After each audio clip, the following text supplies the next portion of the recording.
Sometimes the wild surprises us in ways we never thought possible. In all my years in the Serengeti, I've photographed countless lions, but nothing prepared me for the day a father lion approached me, not with anger, but with a plea for his family's survival. What happened next changed not just the pride's fate, but my understanding of these magnificent creatures forever. If you love stories about courage, intelligence, and the incredible bonds between humans and wildlife, stay with me. Don't forget to like, follow, and comment. I promise this is a story you'll never forget. The dawn was still fragile when I slipped out of the canvas tent of our research camp, the crisp, dry air of the Serengeti brushing against my face like a prelude to the case of the day. My Land Rover creaked under my movements as I navigated the winding tracks leading into a remote section of the preserve. For 15 years, I'd immersed myself in East Africa's wilderness, capturing the intimate dramas of lions, elephants, and the rare species that eluded even the most patient observers. And yet, as the first hints of sunlight crested over the horizon, I felt a flicker of apprehension in my chest, a whisper of intuition I couldn't ignore. Reports had reached our station of a pride that had been struggling through a particularly unforgiving season. The rains had failed, and with them, the vital water holes that sustained countless lives had dried, leaving the land cracked, brittle, and unyielding. Herds of wildebeest and zebras had already begun their migration toward greener pastures, and in their absence, predators bore the burden of scarcity most acutely. My task was straightforward: document the conditions, observe from a distance, record nature's unfiltered course. Intervention was forbidden. Nature, in its raw honesty, demanded respect, even when it was brutal. I parked the Land Rover beneath the skeletal shade of an acacia, its twisted limbs providing scant relief from the sun that had already begun to climb, promising an unrelenting day. I assembled my camera equipment with methodical precision, checking lenses, batteries, and memory cards, the familiar rhythm grounding me in a world I thought I knew. From the corner of my eye, a shimmer in the tall grass caught my attention. Through the telephoto lens, I saw them, 7 shadows of once proud lions, their coats dulled by hunger, their frames unnervingly thin. 1 male, 3 lionesses, and 3 cubs, their rib visible beneath their fur, movements sluggish and careful. It was then that the unexpected happened. The male lion, the largest of them, separated from the pride. He moved with deliberate steps toward me, a steady, purposeful gait that froze my breath in my chest. I gripped the steering wheel, heart hammering. Predators approaching humans is rarely a neutral gesture. Instinct screamed at me to retreat, to start the engine, to flee. Yet something in the lion's movement, in the tilt of his head, in the subtle tension of his shoulders, whispered otherwise. There was intention here, and it wasn't rooted in aggression. 30 feet away, he stopped. His ribs jutted sharply beneath a patchy mane, his eyes fixed on me with a depth that unsettled me more than fear ever could. Then, a sound, a low rumble, almost a moan, not the roar or growl I expected, escaped from his throat. My pulse quickened. This was not behavior I had encountered in 15 years of observing lions. They are fierce, intelligent, yes, but this was communication. He stepped forward, then back toward his pride, repeating the motion thrice, each time glancing at me as though waiting, prompting, silently urging me to understand. The lionesses followed his lead with cautious curiosity, their cubs trembling behind them, uncertain. I remembered Marcus's voice in my mind. They're just animals, Dan. Don't anthropomorphize them. And yet every fiber of my experience told me otherwise. Intelligence was there. Purpose was there. Need was there. Against every instinct honed by safety protocols, I opened the Land Rover door and stepped onto the scorched earth, camera in hand, more as protection than documentation. The male lion's amber eyes met mine, and I felt a profound weight in that gaze, a gravity of life and survival that transcended species. It was then that comprehension began to settle in. He wasn't hunting. He wasn't curious or territorial. He was pleading. The smallest cub lay still, each shallow breath audible even at this distance. The lionesses were weak, their movements slow and deliberate, yet their focus remained on me, through him. The male led me across the uneven terrain, never rushing, always glancing back to ensure I followed. It was as though he understood the limitations of my species, our reliance on vehicles and tools, our fragility in the face of raw nature. As we approached the crest of a slight rise, the scene before us crystallized the urgency. A watering hole, nearly dry, its edges cracked like broken pottery, a minuscule pool of stagnant water at its center. Half submerged in the mud, a buffalo carcass had been trapped, likely succumbing to the same unrelenting drought that had weakened the pride. My stomach nodded. The remaining water was inaccessible, tainted, perhaps even poisonous. The lion stopped at the edge and nudged the dry mud with a paw. Slowly, deliberately, he pressed, letting the earth shift beneath him. It clicked into place in my mind. The water remained just beneath the surface. The pride, too weak to dig, had no means to reach it. The male wasn't asking for food. He wasn't aggressive. He was showing me the solution to a crisis only he could perceive. I returned to the Land Rover and radioed Marcus back at camp. I need water pumps, containers, and Dr. Amina. Now. His voice crackled through, skeptical, laced with disbelief. What? Why? What's happening? I think a lion just asked for my help, I said, trying to keep the urgency under control. There was silence and then the expected chuckle. Very funny, Dan. What's really going on? I'm serious. The pride is critically dehydrated. The male is guiding me to their water source. It's nearly gone, contaminated, inaccessible. We need to act. Marcus hesitated. Protocols existed for a reason. Intervention, he reminded me, could change the very nature of the pride's survival. And yet, I couldn't shake the gaze of that male lion, pleading, intelligent, aware. I gripped the steering wheel again, heart pounding, as I watched him return to his cubs, nuzzling the weakest one with gentle care, his enormous head lowering protectively over it. Every instinct screamed that life was hanging in the balance, and that this father lion had chosen me as his intermediary. The minutes stretched as Marcus reluctantly agreed to mobilize, and I stayed with the pride, observing, learning, listening. I realized in that suspended moment the enormity of what was happening. I was witnessing not just survival, but conscious communication across species. My camera, my notes, my entire training were secondary to the immediacy of connection. For the first time, I understood the gravity of their situation, not abstractly, but palpably, viscerally, through their eyes and their actions. The sun climbed higher, heat rippling from the cracked earth, but the male lion's determination never faltered. Every glance, every movement, every silent rumble was a message I could not ignore. And though fear lingered at the edges of my mind, it was replaced by something stranger, more profound.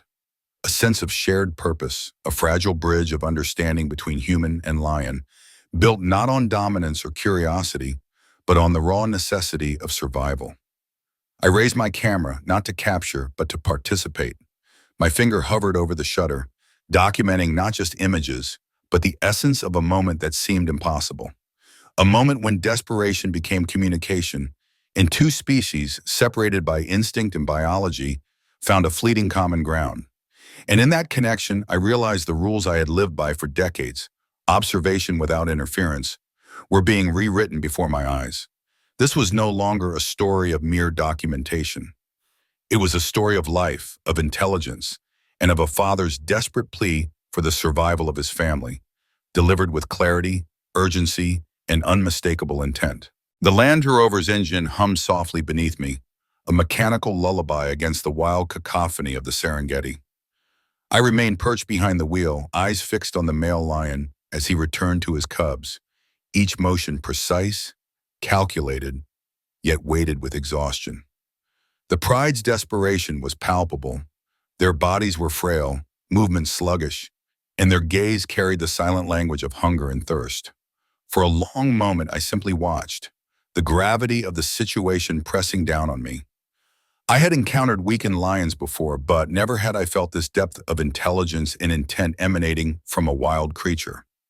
It was then that the lion gestured again, subtly this time, with his head turned toward a muddy depression beyond a cluster of acacia trees. I squinted against the sun, following the line of his gaze. There it was, a watering hole, or what had once been one. Its edges were jagged with cracked mud, the small remaining puddle barely glimmering in the morning light. And yet, what caught my attention most was the half-submerged carcass of a buffalo trapped in the sticky mud as if the earth itself had conspired against it. A chill ran down my spine. Any water beneath that surface would be tainted, unreachable to a pride already too weak to dig. I stepped out of the vehicle cautiously, boots crunching against the sun-baked earth, and approached the depression. The lion remained nearby, moving with a deliberate calm that bordered on regal. Every step he took seemed measured, purposeful. When he nudged the mud with a paw and pressed lightly, I realized he was showing me the potential of water beneath the surface, a hidden reservoir inaccessible to his weakened family. My breath caught. This was no mere instinctive behavior. The lion was communicating a problem, guiding a species unlike his own toward a solution. I returned to the Land Rover and grabbed the radio, my fingers trembling slightly. "Marcus, I need you to bring water pumps, containers, and Dr. Amina Kazima up immediately," I said, trying to keep my voice calm. "We have a pride here in critical condition. The watering hole is almost gone, and the remaining water is contaminated by a buffalo carcass. I think the male is showing me how to reach it." Silence, then a burst of incredulous laughter. "Dan, are you serious? You're telling me a lion asked for your help?" "Yes," I replied firmly. "The pride is desperate. This isn't just a drought. They can't access the water beneath the mud, and I don't think they've been able to drink for days. We have to act now." Marcus hesitated, reminding me of the protocols we live by. Observation without interference. Conservation ethics were strict, built on decades of understanding that intervention could create dependency, disrupt natural selection, and have unintended consequences. Yet the lion's eyes, amber and unyielding, burned in my memory. He wasn't begging for food, he was showing me a solution, pointing me to a resource only humans could unlock. In that instant, the weight of morality collided with the immediacy of life. Within the hour, Marcus and Dr. Amina arrived, skepticism etched into their faces. They had seen plenty in their careers, but the sight before them left them speechless. A male lion sitting patiently, guiding us with subtle gestures, while the frail cubs and lionesses observed cautiously. "This can't be happening," Amina murmured, binoculars raised, her scientific composure cracking under the evidence in front of her. "We've spent decades observing lions," I said softly. "We document, we respect. But this is different. He's communicating. He's showing us a solution to a problem only he can understand. The pride can't dig, the water is beneath the mud, and the buffalo carcass makes it unsafe. We have to help." Setting up the solar-powered pump was delicate work. The lion watched every movement, ears twitching, eyes tracking, yet at no point did he show fear or aggression. The lionesses stayed back, her cubs clinging to their side, while the male remained near the edge of the clearing, almost like a sentry, ensuring the instructions were being followed correctly. As the first tubes reached the shallow water and began to draw it up into the containers, an almost imperceptible change washed over the pride. Their body language shifted from tense vigilance to cautious hope. When the water finally pooled in the containers, the male approached, pausing to sniff, his gaze flicking toward us. Then he rumbled, a low, throaty sound I had come to understand as a signal, and stepped back. One by one, the lionesses approached, each leading a cub. The smallest lioness stumbled, faltering once before regaining balance, her determination unwavering. The cubs tentatively tasted the water, their parched tongues lapping greedily at the liquid. A wave of relief swept through me. The transformation was almost immediate, visible in the glimmer of life returning to their eyes. Amina whispered, barely audible, "I've never seen lions behave this way toward humans. They don't trust us or interact like this. Yet here they are." "I think we underestimate them," I replied, my eyes never leaving the pride. "We measure them by instinct alone, but intelligence, reasoning. This is proof that it exists. He isn't dependent, he's aware. He's problem-solving." We retreated a respectful distance, allowing the pride to drink and hydrate without interference. yet observing every motion with meticulous care. Marcus shook his head. "The board is going to have questions," he muttered. "We've broken at least 3 protocols already." "I'll handle the board," I said firmly. "Right now, life comes first." By mid-morning, the transformation was apparent. The cubs, once lethargic, began tentative play, their movements jerky but gaining strength. The lionesses tested their limbs, stretching, shaking off the lethargy imposed by dehydration. The male, ever vigilant, guided them to safety at intervals, occasionally nudging a struggling cub with gentle precision. It was a choreography of survival, orchestrated by instinct, yet deeply intelligent in its execution. As we continued monitoring, I noted the subtle nuances. The male lion's posture communicated authority without aggression. His glances reinforced trust between species. Each rumble, each pause, each careful step was a signal to his pride, and to us. I realized then that what I was witnessing was not just a story of survival, but a rare glimpse into cognitive complexity, problem-solving, and interspecies communication.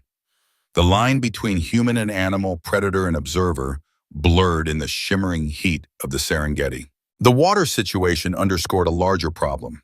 The drying of the watering hole was not solely a result of drought.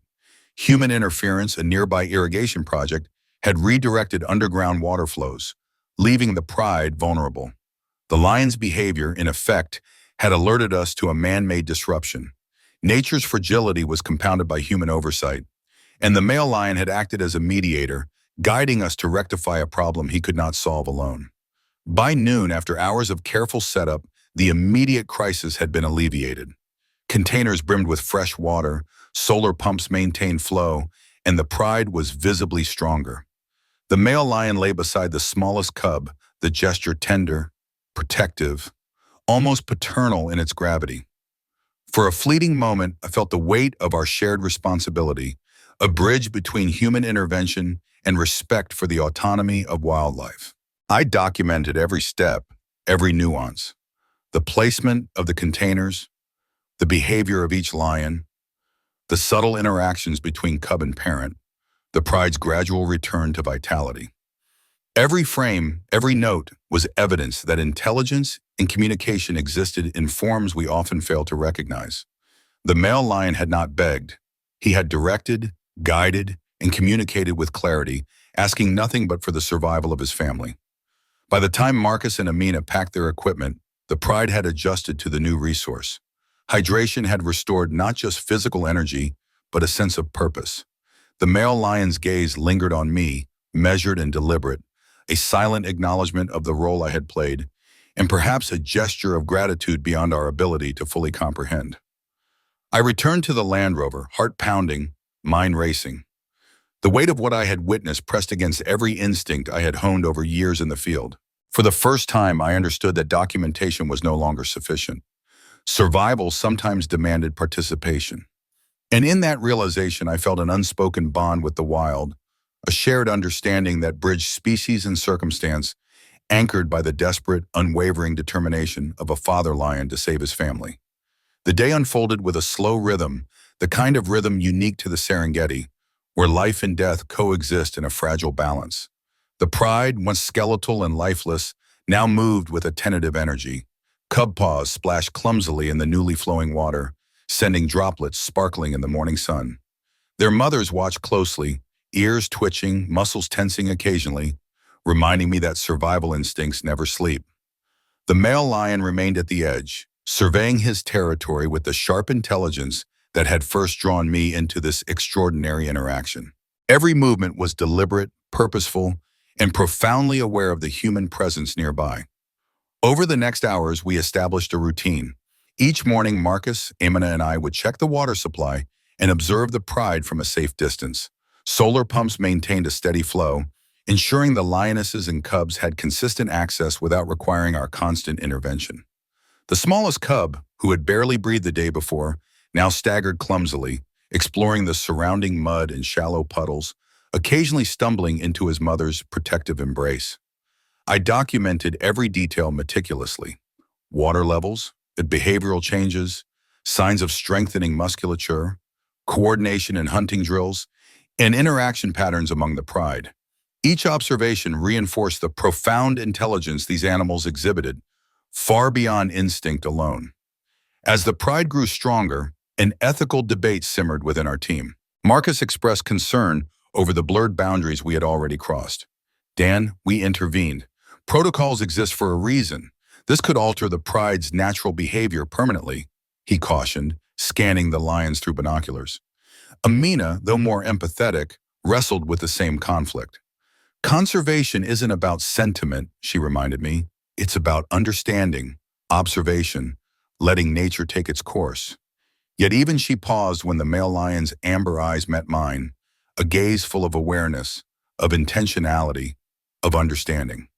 I couldn't deny the extraordinary nature of what had happened. This male lion had recognized a problem, calculated our potential for assistance, and led us to the solution. That was not merely instinct, it was reasoning. His actions had saved lives, and though it violated the rigid conservational ethos of non-intervention, I knew it was right. I explained to my colleagues that our responsibility extended beyond observing death or weakness when human interference had created the crisis. The irrigation project had altered the natural water table, a disruption we could correct. If we chose inaction, it would not be natural selection at work. It would be human negligence. By mid-afternoon, the pride displayed remarkable improvement. Lionesses ventured further from the water, testing their strength and readiness for hunting. Their strides were more confident, their coordination better, though still tempered by weakness from recent malnutrition.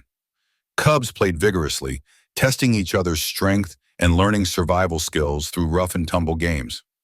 I marveled at how quickly life could rebound when the most basic necessities, water in this case, were restored. Nature, it seemed, required only opportunity to reclaim itself. Yet our interventions drew scrutiny beyond the camp. News of our unusual approach spread through the conservation circles, sparking debate. Emails arrived questioning the ethics of our actions. Are you interfering with natural selection? These lions were meant to adapt or perish. Each message challenged me, yet none took into account the complexity of the situation. Adaptation was impossible when the environmental balance had been disrupted by human activity. By providing water, we were not teaching dependency, we were restoring equilibrium. On the 8th day, Dr. James Manji, the regional conservation director, arrived. A man of rigorous protocol and decades of experience, he was not easily impressed. His arrival injected tension into our work. Every action now carried the weight of scrutiny. "Show me everything," he demanded, voice firm, eyes sharp. We drove to the watering hole, ready for inspection. To our surprise, the pride was nowhere in sight. My heart sank. Had our presence driven them away? Or worse, had we failed them entirely? Marcus pointed toward a distant hill, and there, silhouetted against the sunlight, the male lion stood, surveying the land with unwavering vigilance. A surge of relief washed through me. Following the track around the hill, we discovered the pride gathered in a hidden valley, thriving beside a natural spring unknown to us before. They had found water independently, yet were healthier and stronger than before. They had regained autonomy. The lionesses coordinated hunting drills, 2 circling wide while one drove the prey forward. Every movement was textbook, precise, and executed with renewed energy. The pride was thriving, proving that our intervention had given them a chance, not dependence. Watching this, Dr. Manji's expression softened, though he maintained his composure. Slowly, he lifted his camera, documenting the scene. The silent observation underscored the rare balance we had struck. Aid without dependency, intervention without domination. It was a testament not only to the lions' resilience, but also to their intelligence and adaptability. That evening, as the sun dipped below the horizon, I reviewed my photographs. One frame captured the male lion watching our work at the water pump, eyes bright with a clarity that seemed almost human. Gratitude was the only word I could use to describe the expression. Here was a creature communicating complex information, problem-solving, and demonstrating awareness of our role in rectifying a threat to his family. It was evidence that reasoning, empathy, and communication could transcend species boundaries, and that humans and lions could, however briefly, collaborate in the pursuit of survival. The night brought debate within the research station. Half the team praised our actions, arguing that ethical responsibility sometimes required flexibility, especially when human actions caused the initial disruption. The other half cautioned that habituation to human aid could have long-term consequences, eroding the natural instincts that define predator life. Yet the male lion's intelligence had been undeniable, and the tangible improvement in the pride's condition spoke volumes. Our careful observation and measured intervention had not undermined natural behavior. They had reinforced it. Each morning thereafter, we continued our routine, checking water flow, observing hunting behaviors, noting interactions, and documenting growth. The smallest lioness began tentatively practicing hunting with her sisters, coordination improving daily. Cubs, once fragile and lethargic, explored their territory, learning skills crucial for survival. By the 10th day, they exhibited a balance of caution and confidence, a harmony of instinct strengthened by opportunity. The male lion remained vigilant, observing us and his pride with an unspoken understanding. His eyes tracked every movement, every decision, every approach to the water. He did not seek attention, dominance, or reward. He was aware of consequences and the necessity of collaboration to restore balance. I realized then that true conservation required not only protection, but recognition of intelligence in all species, an acknowledgement that our place in the ecosystem is as a partner rather than a controller.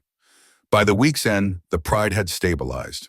The male lion led the cubs and lionesses to safer areas near the new spring, checking their progress, nudging them forward, reinforcing awareness and autonomy. Each gesture was a subtle instruction, a model of problem-solving and survival. Our intervention had catalyzed recovery, but the pride remained capable of independent life, a delicate equilibrium we had preserved. The ethical conflict lingered, but the evidence was irrefutable. Observation alone was not enough when human actions had interfered with natural processes. By responding to a communicated need, interpreted through careful attention and respect for the animal's intelligence, we had restored opportunity without creating dependence. The line between intervention and respect had been navigated successfully, and the pride's thriving condition confirmed it.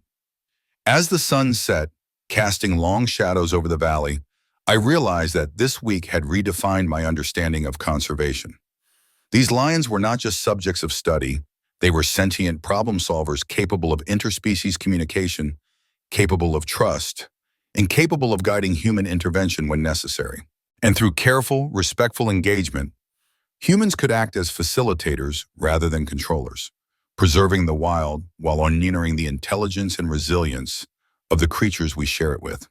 The morning air carried a tension I had never encountered before, thick with anticipation and the faint metallic tang of fear. I had returned alone to the valley, eager to observe the pride in their newly reclaimed territory. The sun glimmered on the surface of the restored spring, casting gold across the lush patches of grass that had reappeared after our careful water intervention. Cubs chased one another in playful spirals, their bodies growing stronger with every leap, every tumble, every careful test of the terrain. The lionesses, agile and alert, stretched along the edges of the water, muscles rippling beneath healthier coats, practicing maneuvers that would soon become essential for hunting. The male lion sat on a ridge, surveying the landscape with an unbroken vigilance. His gaze swept over his domain, resting briefly on the cubs, on the females, on the edges of the valley, before settling on me. There was a quiet dignity in his posture, a silent assertion of dominance and guardianship, yet tempered with awareness.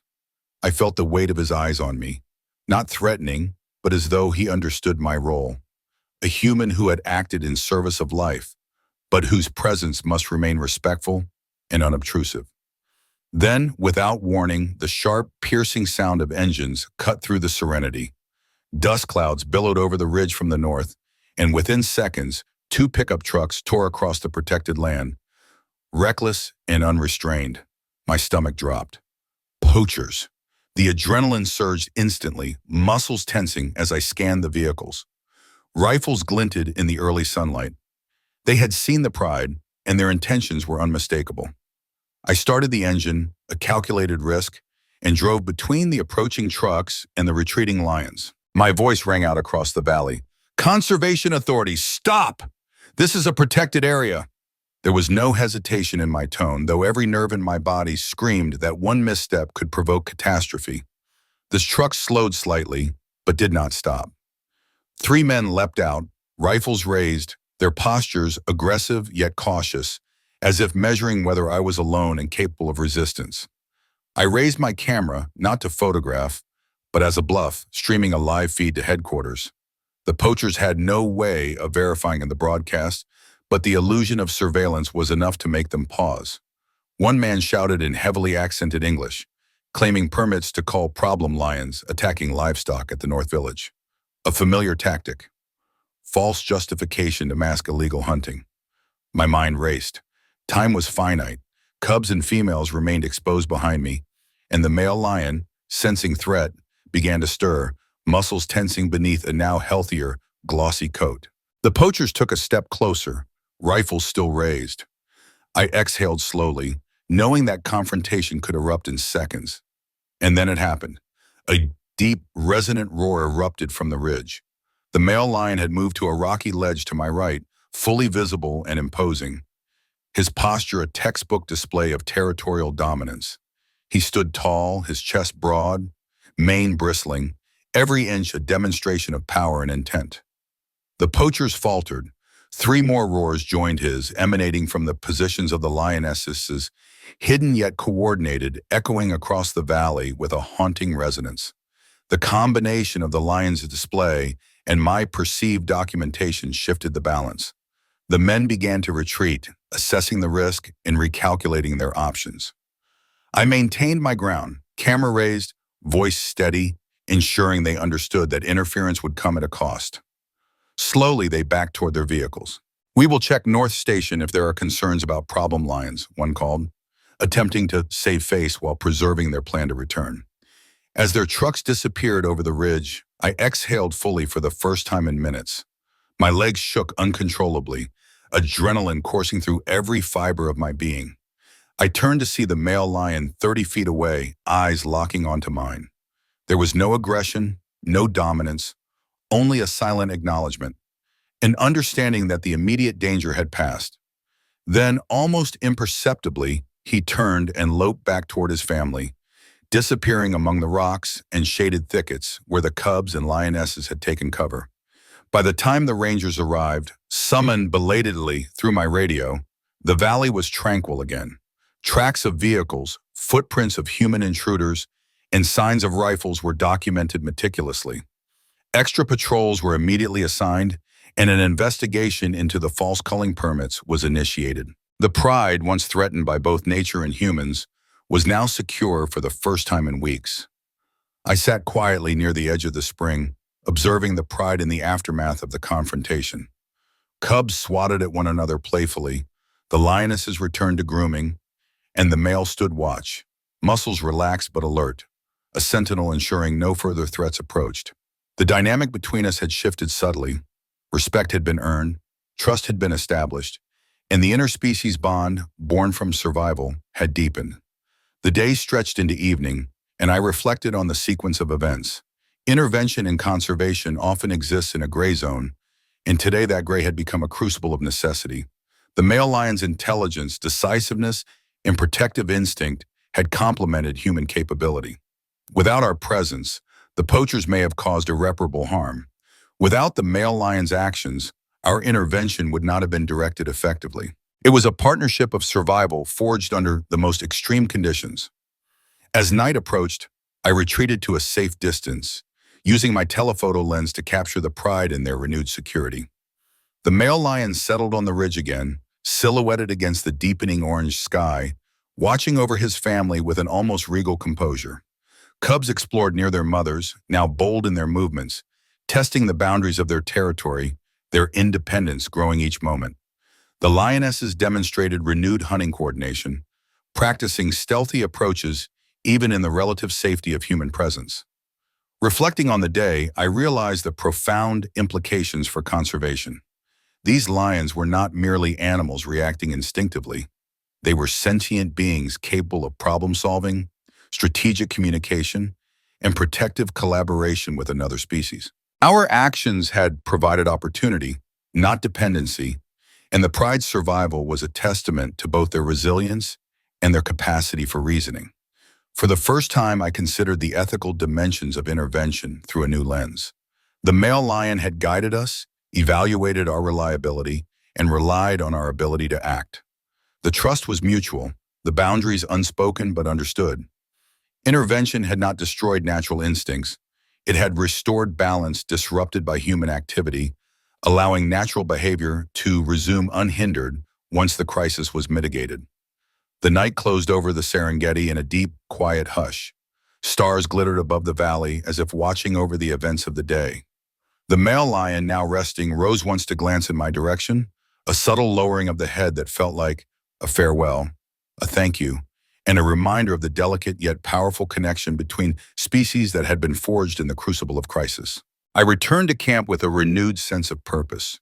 The pride was safe, their autonomy had been preserved, and yet the experience had shifted something within me irrevocably. Conservation was no longer simply observation and documentation. It was understanding, collaboration, and the recognition of intelligence beyond our own species. That night, I reviewed the footage captured during the standoff. The male lion's expression on the ledge, illuminated by the sun's fading glow, conveyed dominance, awareness, and protective determination. The frames were more than documentation. They were evidence of a cognitive process, a strategy, a living example of interspecies cooperation under threat. I knew that these images, these moments, would challenge conventional understanding and provoke debate within the conservation community. Yet, they also represented a triumph, the survival of a family, restored and fortified against all odds. By the time I slept that night, the events of the day replayed in my mind, not as a sequence of actions, but as a story of partnership, courage, and understanding. The male lion had not merely defended his pride, he had acted with purpose and discernment, standing beside me when danger approached, demonstrating that intelligence and trust can bridge the divide between species in ways we are only beginning to understand. The dawn broke gently over the valley, painting the landscape in a warm, golden light that filtered through the acacia branches and danced across the rippling surface of the spring. The pride was already awake, stirring among the rocks and patches of sun-warmed grass. Cubs chased one another in playful circles, their energy unrestrained and exuberant. The lionesses, now robust and alert, had resumed their routines, stretching and patrolling the territory, occasionally nudging a cub to teach the subtle lessons of hunting and vigilance. The male lion remained apart, dominant yet watchful, his amber eyes scanning both the natural landscape and, briefly, me. He had become a quiet sentinel, his presence a constant reminder of the balance between power, protection, and intelligence. By now, the pride had fully recovered. Their coats were glossy, muscles firm, and the once weak cubs had transformed into lively, nimble young lions testing the boundaries of their environment. The irrigation project that had disrupted the natural water flow had been modified, ensuring that underground water reached the natural springs and ponds that sustained the valley. Artificial pumps had served their purpose, but now the pride was entirely independent. They drank from natural pools, drank freely, and practiced hunting with renewed strength and coordination. Each day offered reassurance that our measured intervention had restored equilibrium rather than created dependency. I returned to the valley alone for one final observation, wanting to witness the pride in its fully restored state. The quiet was profound, punctuated only by the soft rustle of leaves, the occasional call of a bird, and the splashes of the cubs as they frolicked near the water's edge. The lionesses were calm yet alert, teaching the cubs how to stalk, pounce, and retreat. Their movements were precise, fluid, a testament to instincts sharpened through regained strength. The male lion stood on a rocky outcrop, surveying his domain with deliberate composure. His gaze shifted to me, an acknowledgement, fleeting yet unmistakable. A silent recognition of the human who had acted in service of their survival, without overstepping the delicate boundaries of wild autonomy. I crouched behind a bush, telephoto lens in hand, documenting each subtle nuance. The lions did not appear wary, nor did they act as if dependent. They moved with independence, guided only by instinct and experience, tempered by the opportunity we had provided. This was the rarest kind of success in conservation, intervention that enhanced survival without undermining the natural behaviors that define life in the wild. The past months of careful observation, documentation, and subtle intervention had been a delicate balance. The male lion's intelligence had been undeniable. His actions had guided us to solutions, prevented disaster, and ensured the survival of his family. His understanding of cause and effect, his ability to recognize our potential assistance, and his protective instincts had revealed a cognitive depth that challenged long-held assumptions about lions. The pride had thrived not because of human dominance, but because of respectful collaboration and recognition of interspecies intelligence. The broader implications became clear as I compiled my findings. Photographs, detailed notes, and video footage documented behavioral changes, the restoration of strength, and the pride's regained autonomy. The male lion's vigilance, coordination, and subtle guidance had demonstrated reasoning beyond instinct, a sophisticated level of problem-solving that had enabled the pride to overcome a human-induced crisis. The evidence would spark debate within the scientific and conservation communities, challenging traditional views of wildlife cognition and interspecies communication.